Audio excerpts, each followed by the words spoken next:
Change control is an important component of change management. The purpose of change control is to ensure no unnecessary changes are made, that all changes are documented, services are not disrupted, and resources are used efficiently.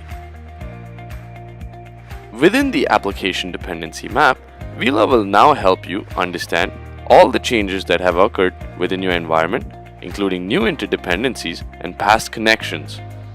The user can identify a time range of all expected connections within the environment and save a baseline.